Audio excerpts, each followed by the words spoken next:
Can humans live on Mars? Mars, that big red dot in the sky, has captured the imagination of humans ever since we first laid eyes on the red planet. While Galileo Galilei is credited with discovering the planet in 1610, there's really no way of knowing exactly when Mars was first discovered, since it has been documented for over 4,000 years.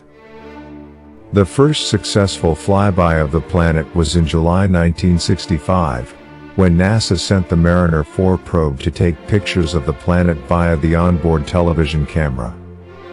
The 8-month voyage to Mars resulted in Mariner 4 becoming the first spacecraft to orbit another planet. Since then, Mars has had its own personal peeping Tom and not one moment of peace.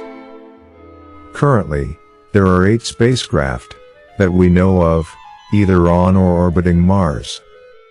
But the big question is, when do we stop spending our time, and millions of dollars, staring at it and actually go there? While once considered the stuff of science fiction, thanks to the advancements in technology, and Elon Musk's brilliance, putting humans on the red planet could become a reality that we witness in our lifetime. The answer to the question, can humans live on Mars, is not a simple yes or no. The red planet has divided humans into 2 distinct groups: those who want to explore other planets, either to further the human race, or find little green men, and those who are skeptical about leaving our current home for a cold, desolate, and desert-like world of little green men. Why Mars? While the hope for life in this lonely cosmos is unlikely to be found on Martian soil, it's easy to see why many folks are looking for ways to get to Mars and do what we humans do best: colonize it. There are many reasons why Mars makes it to the top of the very short list of planets that humans could attempt to colonize.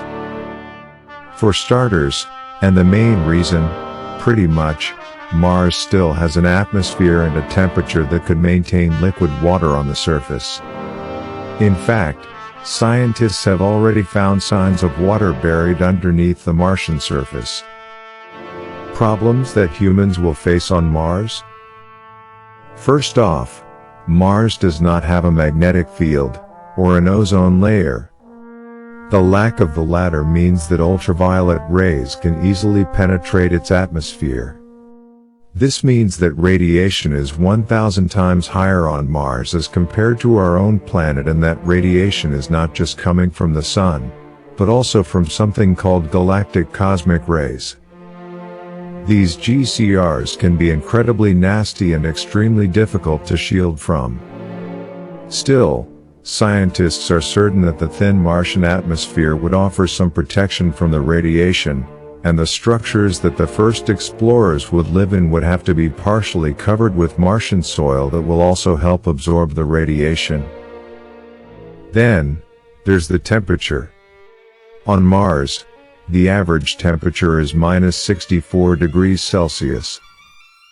So, apart from the soil-covered living structures, unforgiving temperatures, and a lack of a bowling alley, what other challenges could we face on Mars?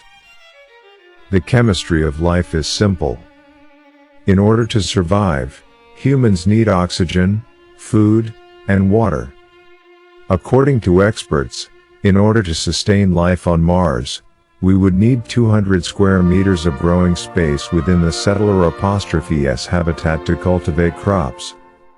This would increase oxygen levels to an unsafe amount, requiring a non-stop supply of nitrogen gas to reduce the level of oxygen from reaching the fire safety threshold. Of course, the amount of nitrogen in the tanks would deplete, resulting in a drop in atmospheric pressure in our human-made habitat on Mars. This would eventually suffocate the first explorers within an estimated 68 days. Not very encouraging for those wishing they were the first settlers on Mars. But that's not the only challenge faced by the first explorers to Mars. One of the major concerns that have left scientists scratching their heads is how the human body is going to respond to an environment that's 1/3 or 1/2 of the gravity of Earth. NASA is already privy to the changes that astronauts on the International Space Station go through while living in an environment with little gravity. While the negative impact on bones and muscles have been well documented, there are still other anomalies that scientists aren't familiar with. What can we do?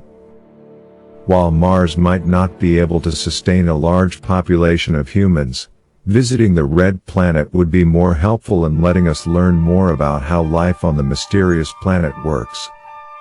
Who knows, in time, the two-story tin can that rocks and groans in the wind could be replaced with more self-sufficient living quarters, laboratory and engineering spaces, and better food options. Seriously, if there's no cheese, I am not going. But first, we still have to get there. Currently, there's no safe way to travel from Earth to Mars. Yes, we're looking at you, Elon. Space exploration has always been dangerous. Even after 50 years of sending humans into space, it still remains a challenge. Even the slightest mistake can have catastrophic consequences, which is why the real challenge lies in identifying the risks in every step of the mission. Those hard-earned insights on living on Mars will be critical to the survival of all future explorers of space, the final frontier. Conclusion. While this all might seem like a pipe dream, there will come a time when our own planet's sky will turn red and black with soot, when the plants will be ripped off their roots by raging storms and the sun will grow uncomfortably hotter. At that time, people will start to consider a better place, any place to survive. Only then, it will be too late.